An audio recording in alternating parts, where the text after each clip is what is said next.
The personal views expressed by our podcast guests are their own and are not legal advice or official statements by their organizations.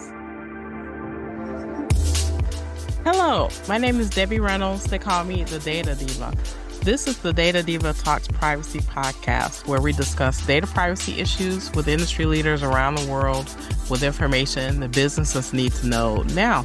I have a very special guest all the way from India, Anuj Jain. He is the lead privacy engineer at S&P Global. Welcome. Hi, Debbie. Thank you. Thanks for having me.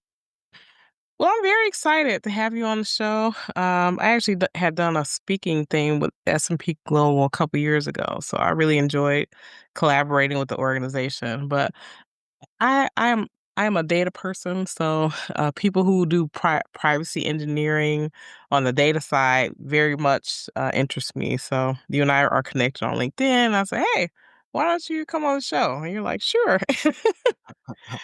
So happy to have you here. So happy to be here. So, when you did that talk in S&P, I was there. I was listening to you on the other side. Yeah. And that was great. That's so cool. So cool. That's so cool. I didn't know that. I didn't know you were on the audience. Well, tell me about your journey. I think, to me, privacy fascinates me because I feel like everyone has a very unique story and how they got into it, right? So it's not like you went to a university and all of a sudden like you're a privacy engineer. But tell me your journey in privacy engineering at S&P Global. Right. So when I was doing my engineering from the university, when I was doing my graduation, so I was doing the computer science, computer engineering. But I did got to know by end of my final year that I don't want to be a developer. Right? But the job that I got was for the developer. So there was a gap between my joining to that job and I had some free time. So there was an offer, there was an internship with one of the big fours, Deloitte, where I started my journey for this privacy role. And I just found that this is something interesting that I can try at least. And if I didn't like that, I can then again go back to being a developer. So that the 3 months period that I had, I just joined Deloitte for this privacy role. And since then, I really enjoy that work. It really find me fascinated in terms of, I think it was 2018 and GDPR just kicked in. So there are a lot of buzz. It was like a new growing thing that many people didn't know about. And I really like that in terms of exactly what privacy is. It's in terms of the future it had in terms of my career as well. So I just kept going with Deloitte for 3 years. Then I moved to different roles. It was I started with consulting earlier, with Deloitte and other firms. So I was helping companies, being compliant to GDPR. But I was also fascinated by technology. So I had in mind, I have to do something related to privacy and technology. And after a few years, I moved to the implementation side of privacy, for the industry. First, there was an Indonesian company I moved to where I helped them, set up their cookie banners, privacy enhancing technologies, and all that. Then after that, then finally I came to S&P as a privacy engineer where I'm leading that role and doing many things with AI integrations, automating stuff, and all that. So yeah, I mean that's my journey, and I just came to privacy just because of not I didn't want to be a developer. Well, it's a good choice. It seems like it fits. Yeah. It fits very well with your skill, and then also just your interest in technology. I would love to know, what do companies get wrong, or what is kind of some of their biggest misunderstanding about privacy and data? Yeah, so if I even talk about India as well, so the companies mix that with security. So, most companies think it's a subset of security and also it's a legal thing. So legal is going to take care of privacy and the other part of it is already taken by security. Right. So they don't need a specialist in privacy or a privacy team like that. So that's the biggest thing I have seen that companies, at least in India, think that way. So we have encryption and all that to prevent data breaches. We have the legal team to create privacy policies and all that, and that's it. And because mostly the companies think that they are the owner of data once they do get into their systems rather than the data subject or the user. So they think we are the owner and they don't need to do anything in terms of privacy. So I think that's the major thing. So, and that's, obviously affect the whole ecosystem, right? So if the top management is thinking like that, the same message that goes to the whole company. And then that's the mindset that the companies work with, right? So this affects the whole mindset thing as well. So, first of all, I'm gonna try to remember all the things that you said. You said some extremely key things. So, one of the things you said is that some people think that privacy is a subset of cybersecurity. And so they think things like, oh, we have encryption, so we're protecting privacy. It's like, well, that's totally different, right? To me, that's different. Uh-huh. If the difference that I make with that is like that's the difference between having a key to a house and a deed to a house. So for me, I think privacy is more about the right of someone as opposed to how you secure that quote unquote asset. And then also people thinking about privacy as being a legal thing, where I think you and I know that you have to think about it more proactively in terms of how you handle data as opposed to waiting something bad happens then kind of legal jumps into it. But tell me about that because privacy engineering, in my view, is more about shifting the idea or the strategy around data more left in the organization in terms of how companies look at it. But what are your thoughts? So privacy engineering is mostly, like you said, moving data to the left, right? So if I talk about S&P Global, right? So it's a very much scrutinized company, right? It has a lot of regulation legislation over them. So they are very matured in terms of that. Even before I joined, so they are very matured in terms of the privacy legislation and all those scrutinizations. So we had a different team. So there was a legal team that takes your privacy. This privacy technology team, which I'm part of. Then they are privacy champions in different divisions. They are a quite matured company, right? And we do work all together and don't interfere, right? So that's why we have such a matured privacy program. But if I look at other companies, right? So I was in consulting as well. So in terms of privacy engineering, though they don't even consider it a different role, right? For them, the technology part in privacy as well is taken care by their developers. So what they think is we just train our developers as well here and there what needs to be done at a very low level in terms of data quality. You have to consent, record consent, and all of that. We just built in that in our websites and applications and have developer go through a training or something, and then we have the privacy engineers. So that's how many companies think, in my view. But yeah, in S&P it's very different. And what I do personally or our team does is, so anything that the company does, right, in our, so currently creating AI systems, bringing in, asking people to use AI more in terms of creating automations every day, embedding websites with new tracking technologies and all that. So everything that is done in terms of technology goes through our team.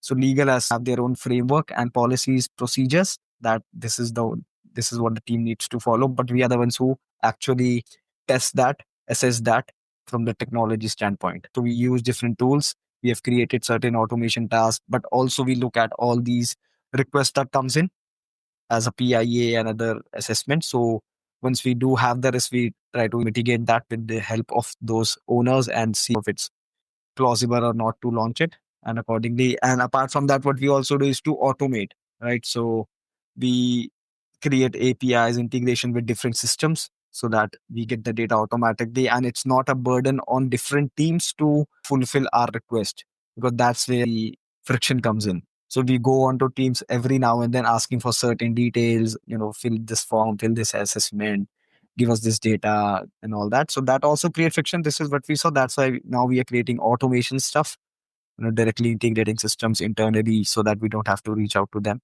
and all those things. Also, then, few things around AI as well, just to help us internally. So yeah, I mean, so as a privacy engineer, this is what we do, you know, assessing all the technologies in the company, automating stuff so that it's not all over the email communications meeting part, because no one takes, privacy is not that much considered safety, right? And accordingly, we have prepared here and there checks and all as well. So that's the thing that we have done. But like I said, for many companies, what I've seen, it's mostly the developer thing that is taken care of. It's not Yeah. even treated as a different role. Yeah, that's true. That's true. It's either not treated as a different role or not thought of as at all, or maybe they assume that maybe the cyber people own it, or maybe the legal people own it. So I want to talk a little bit about silos. So I always say a lot of companies there, they operate like Santa's workshop where everyone has their own little part to play. But I think that when you're dealing in privacy, you have to see kind of the big picture of how an organization is dealing with data. So I feel like people who are in privacy have to be very good communicators at different levels of the organization. So how do you get that level of like collaboration and coordination within the teams that you're working with in the company? Right. So, I mean, you're definitely right. Privacy cannot be a silo if you want the effective privacy program. So, right, there has to be communication. And yes, privacy people has to be good communicators as well.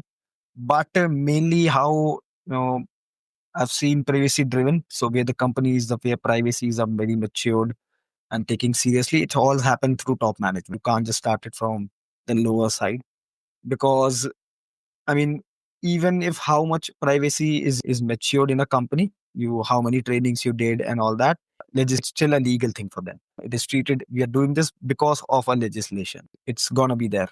So that's you need to have it from the top. It has to be top to bottom, right? So what we have done. So like I said, there's a controls in places, something like so we don't even allow product to be launched, right? If they haven't undergone a privacy assessment, right? So it won't be launched. So that's like a red flag given to them. If so, basically, approval is required for you to launch a product. If you don't have that, if nobody will allow you to move that to production. That's one part. Apart from that, so then we have the legal team working with us as well. You can have the legal team. So if by any means somebody is not taking that seriously or don't want to do that, then we work together with legal team to have that person have that team talk to their heads and all that so that they do take it seriously and what other repercussions can be made, right? So you have to explain that to them exactly what repercussions of the company will face when you if you don't take that. So, I mean, in on a level, so the legal team, the top management all has to work together, right? So you have to convince the top management as well in terms of the fines that can be levied on them. So you give examples of what other companies are going through in terms of even if a cookie banner is not there, right? So or you haven't taken consider there's a lot of fines that are there.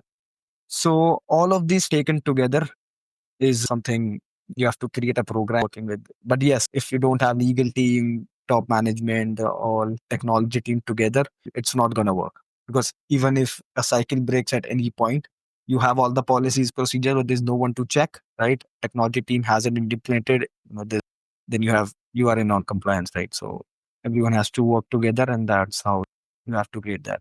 Again, like I said, every department, we also have every department as a privacy champions to make sure that so they are more comfortable with that person rather than legal team or specific privacy team reaches out.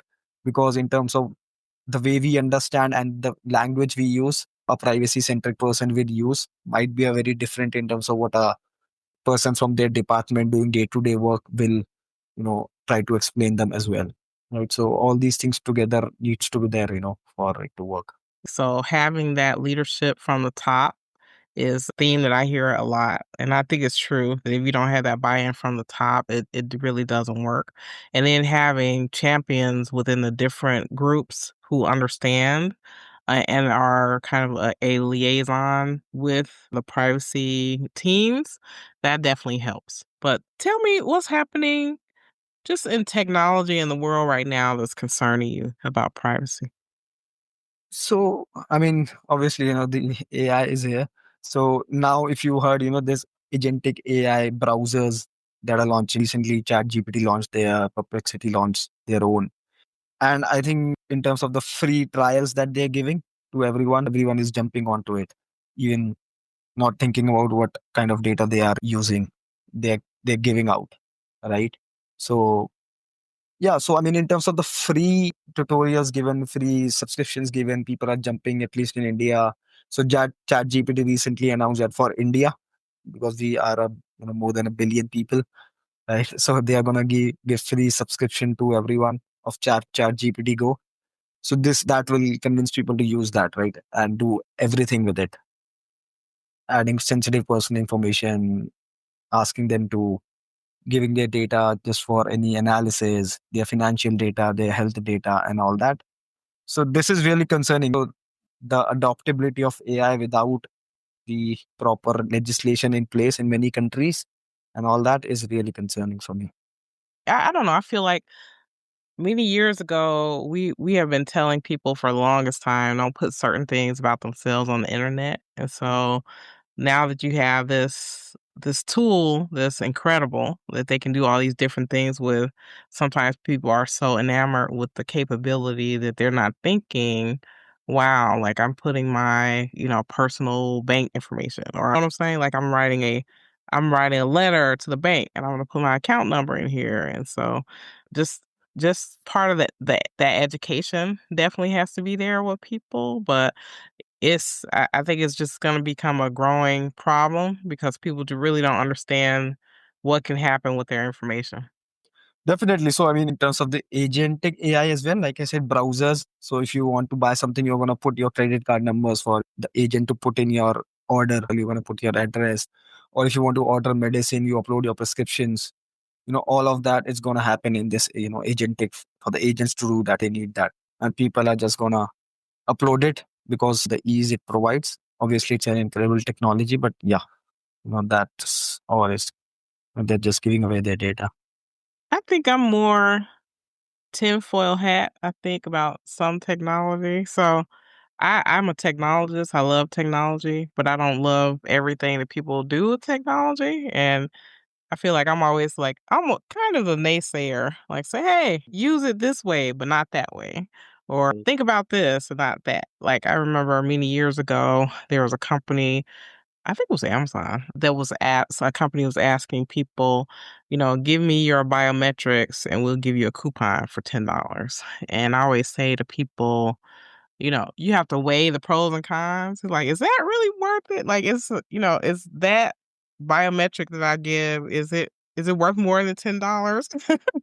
A $10 coupon? So I think you have to really weigh the pros and cons of like what you give and then understanding what could possibly happen to that data in the future.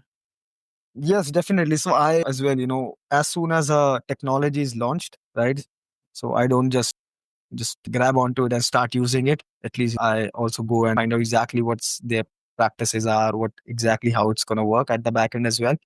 Right. So and I also at least in my family and friends, I do, inform them that, please take care of this and all, how to use it. But yeah, but I don't think many people does that. It's only, people who mostly in the security or the privacy fields or the legal field do that. But yes, and the kind of exposure AI has, at least, I mean, it's for everybody. It's not a age limit kind of thing. Even old people or a student in college, everyone can use it, right? It isn't for just for few people to use it for like other technologies. It doesn't have a limited usage. So it can be used by everyone, every age group, every gender, every person. So yeah, it has a much more effect. But obviously, I mean, it's an incredible technology to use, but you Mhm. have to use it wisely. Yeah, you Yeah. can't be just, I mean, you can't live without using AI, but yeah, you have to see how exactly are you using it. Right. That's true.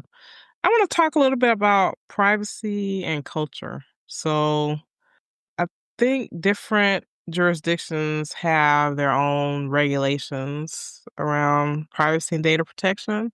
But then also, I think there's a cultural element to it as well, where different jurisdictions think about privacy or data protection in different ways. But I want your thoughts. Have worked with many different types of companies around the world. And so, especially people who understand the way things play in different jurisdictions. I just want your thoughts about privacy and how it attaches with culture. Yes. So, like you said, so privacy and culture, it has a big role to play, right? So, if I talk about people in India, right? So, in India, privacy became a fundamental right, I think, not so long ago, right?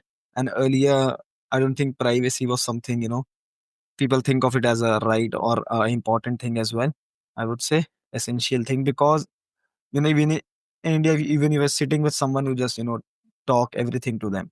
Even now, when you're traveling on a train, there's people sitting around you. You'll tell them everything. That's the culture in India. You tell them about your child, your parents, what they do, how they do, and all that, just to make conversations and all that, right? So that's is what a culture. So there aren't many people who are concerned about privacy today as well in India. This I would definitely say. They don't even think twice before doing it. In terms of again, why how it's going to impact me, right? And we still don't have a legislation. I mean, we have a legislation in I think last 2 years, but it's still the rules are pending. It hasn't been implemented yet. There's no date of implementation for the companies. So in India, I don't think people, and it's going to take a lot of time because many people live in rural. They don't even know how to use internet right now, right? So privacy is something that's very a far aspect for them, at least, right? And if I talk about the other regions like European or US, over there people do are concerned about privacy more. This is what I've seen. If you ask them, at least a question will come, why do you need that, right? So even if in our organization, if I'm talking to someone from the US and European, they would understand that that's why we are restricting the use. And they do understand what's sensitive data by default. Even if you don't have GDPR and anything, they do understand what sensitive data and what the normal data is and where to share. At least they have the culture of asking why, right? And in other regions, there's not even a culture of asking question in terms of why are you taking this, right? So that's different, definitely a mindset. I think this is because also of in European, I think in 1993 there was a law that came in and all that. In India now we are talking about it. So that depends, all of so yeah, so the culture is like that as well. So culture do affects this, and these are the different type of people that I've met in terms of that I've analyzed in terms of various continents. I have a thought about AI and privacy, and I want your thoughts.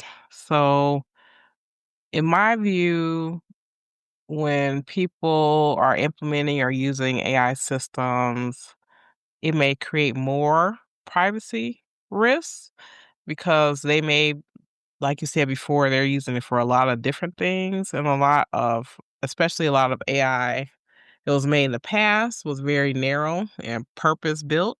And so now you have some of these AI systems that can do a lot more things, and people are putting a lot more types of data into these systems. And so I think that alone makes the privacy risk broader for companies and for people. And so I think it will create more risk that needs to be assessed in a different way maybe a different type of application. Like let's say you had an accounting application that didn't have any AI, you would assess that differently than if you had brought in a large language model into an organization or something. But what are your thoughts?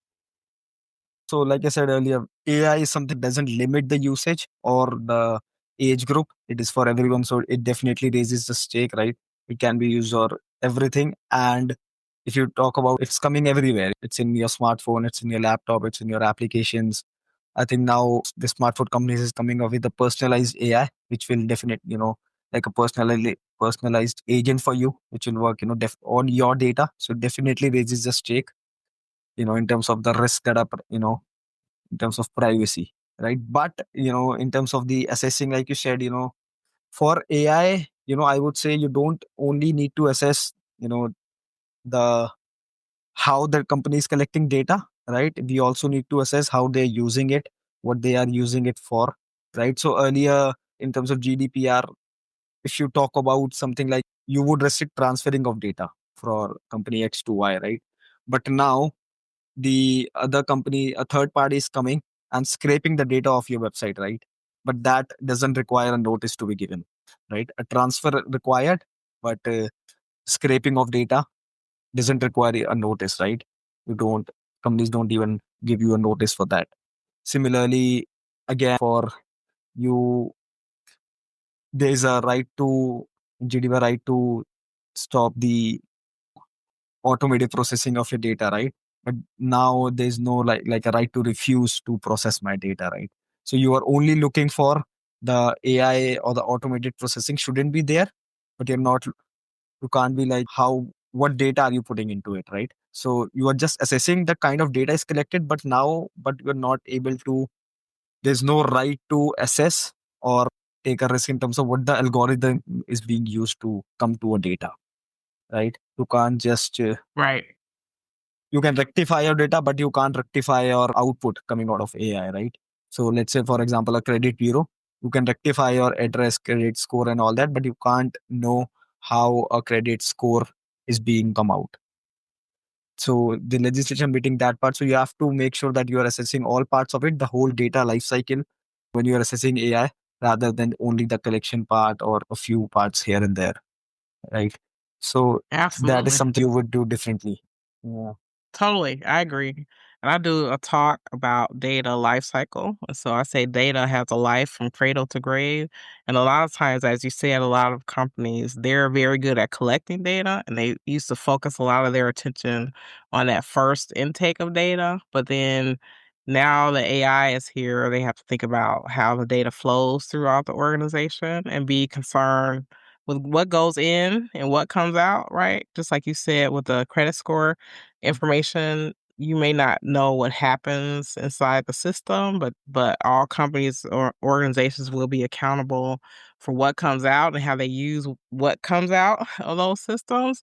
So thinking about it in terms of a life cycle, I think that has to be the cultural shift for organizations where they were maybe more concerned about the provenance or how data started within the organization as opposed to how the data flows through the organization and how they're going to use it all the way to the end of their data life cycle.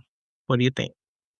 Yes, definitely. Like I said, so the organization need to look at the whole. They can't just look at the data collected on a personal level, but also the algorithm they are using in terms of to check fairness, biasness, and all that as well. You can't just use any data. You have to take care of data quality more than ever now, so that you get an output which is which is less biased and is fair to everyone, right? That we have, I think we have seen some examples as well. I think there was some police.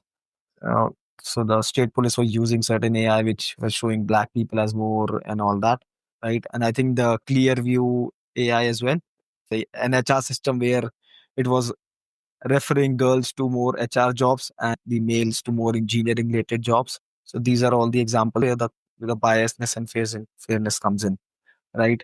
So yeah, I mean, we have to look at other aspects when it comes to assessing AI, right? Not only in terms of gathering notice and all that, because there's a lot more involved in that, right? Like, so we give notice to for collecting data, but not for the data that is generated basis of the data, right? You don't give notice to that. But the data generated is equivalent to even if you're collecting data from someone, right? So all that needs to be taken care of, right? Yeah.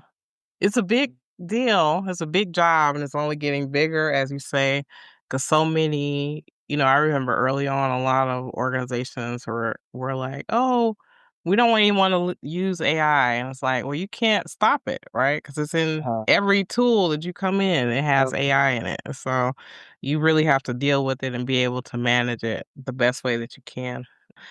So, Anush, if it were the world according to you and you had your wish for privacy or data protection anywhere in the world, what would be your wish? Whether it be human behavior, technology, or regulation? I would say human behavior first, right? Because I mean, this is how the market drives. Like, if everyone in the market, everyone in the country is concerned about their privacy, they're only going to accept one which is privacy first. So the people are the ones that brings in the money to the company, and that's the one they want to take care of. Like you gave an example earlier, right? That Amazon was giving $10 coupon in exchange of biometric data. But if the people were more concerned, human behavior was to restrict, ask why first, right? The company won't be able to do that, right?